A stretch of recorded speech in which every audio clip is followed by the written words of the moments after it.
In this video, we're going to talk about the adrenal gland. So we're going to start with a brief overview on the layers of adrenal gland. And before we get to that, we kind of need to talk about where this gland is located. So another name for the adrenal gland is suprarenal gland for one very simple reason, and that is because the suprarenal of adrenal gland is found on top of the kidneys. So we know that we have two kidneys, and on the superior pole of each kidney we kind of have this pyramidally shaped gland called the adrenal gland or suprarenal gland. So let's talk about the layers of this gland. We have different colors on the board because there are multiple layers. We're going to start with the most internal layer. Okay, so this orange color that we see right in the center of a gland, this one is known as the medulla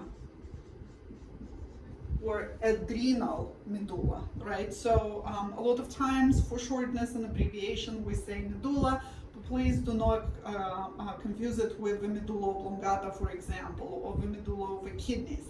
So adrenal medulla gets this name because it is at the very center of a gland. Okay? Center of gland. And although it is part of the adrenal gland, it is not made of glandular tissue. It is actually nervous tissue.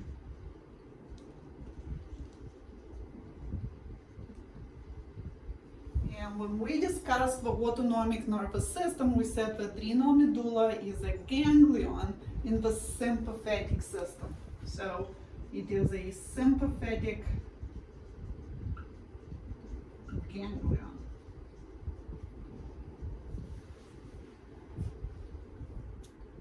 In response to signals from the hypothalamus, the adrenal medulla is going to release a large amount of epinephrine, so about 80%, and norepinephrine, 20%, in the bloodstream. Okay? And if you remember, the sympathetic system is activated in fight or flight. So fight or flight. And that means short-term stress. Let's summarize some of the effects of this fight or flight response.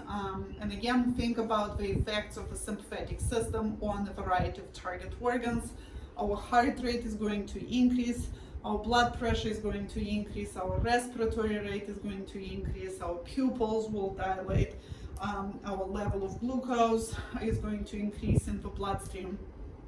We'll forget about digestion and urination, which is going to be inhibited. So again, we have this widespread response in this fight or flight response that activates body during emergencies.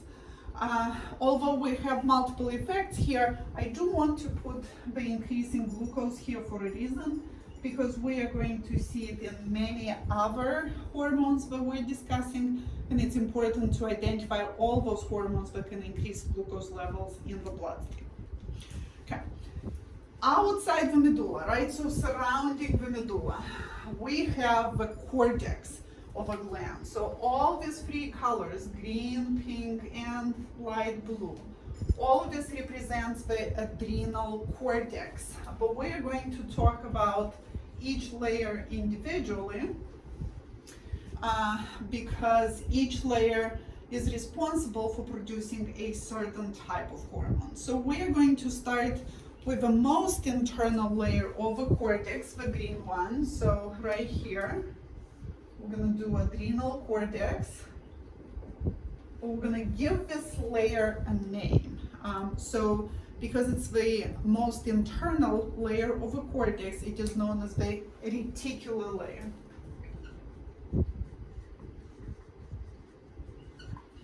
So zona reticularis, that's the Latin-based name for this layer. Zona reticularis, or the reticular layer of the cortex. So we're going to write here most internal for the cortex, obviously. So that's the one that actually comes in contact with the medulla, which is at the very center of the gland. It is glandular tissue, right? So unlike adrenal medulla, that's a true gland. So glandular tissue. And in this glandular tissue, we have a lot of cholesterol. And the hormones that are produced in the reticular layer will be produced using cholesterol. So cholesterol actually passes through multiple chemical transformations, and this reticular layer makes a group of hormones that we are going to call gonadocorticoids. Gonadocorticoids.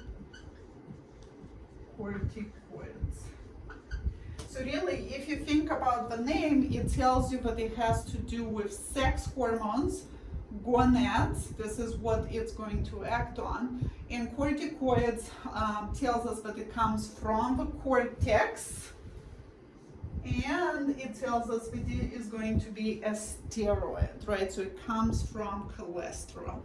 So this layer is going to produce weak androgens, sex hormones. And obviously, in males, we have testes that produce large amounts of testosterone. In females, we have ovaries that produce estrogen and progesterone. But these particular hormones have some specific effects. Number one, hair development. So at puberty, it is going to stimulate the development of axillary hair, pubic hair in both males and females, plus facial hair in males. It is responsible for activity of sebaceous glands. So acts on sebaceous glands. So they can produce that oily product for the skin. And then finally, in both males and females, it is responsible for libido, which is sex drive. We're going to talk more about estrogen, progesterone, and testosterone in the reproductive system, so we are not going to come back to this reticular layer for now. The last thing that we are going to mention here, because it is part of the cortex, it is going to be under the influence of corticotropin releasing hormone and ACTH, right? All right, let's look at the middle layer. So the middle layer is actually the thickest one. I'm gonna put it here, fascicular layer. And let's remind ourselves that it is still the cortex. So cortex, fascicular layer. And this fascicular layer is the thickest. Again, it makes almost 80% of the layers of the cortex. So the fascicular layer, again, let's follow the same structure there. So middle layer and thickest. It is glandular tissue. And again, we have lots of cholesterol here. And what this layer is going to form is a group of hormone called glucocorticoids. So glucocorticoids. Again, we know they come from the cortex. They are steroid in nature, right? They come from cholesterol, but they are mostly going to act on glucose metabolism, and their primary function is going to be to increase the level of glucose. But let's give an example here. So cortisol is one of the most important ones, although we have different examples of glucocorticoids. So we're going to write here that the overall effect of cortisol is long-term stress. So long-term stress. And we are going to increase glucose level in the bloodstream. So notice it has a similar effect to what the adrenal medulla is doing to the level of glucose. but this is going to be a layer that is particularly important for long-term stress, meaning we have an injury, trauma, a disease. Okay? Again, just like the reticular layer, it is under the influence of CRH and ACTH, which is a strong stimulus for this particular layer. Last one. So last layer, which is the most superficial one, I'm going to erase that. And we're going to write cortex. So cortex. And the name of this layer is the glomerular layer, or zona glomerulosa. So, okay, let me use the same color. Glomerular layer, or zona glomerulosa.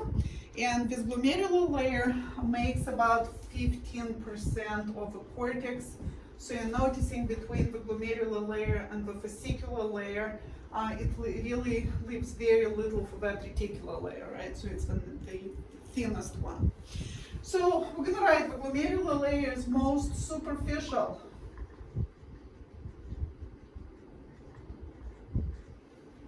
It is glandular tissue.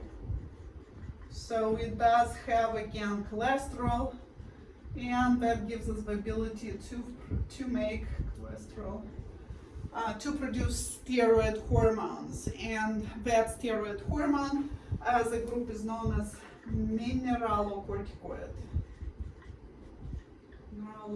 Mineralocorticoids. And obviously that tells us they come from the cortex, they're steroid in nature, and they're actually influencing the mineral metabolism. The hormone that we're discussing here is known as aldosterone.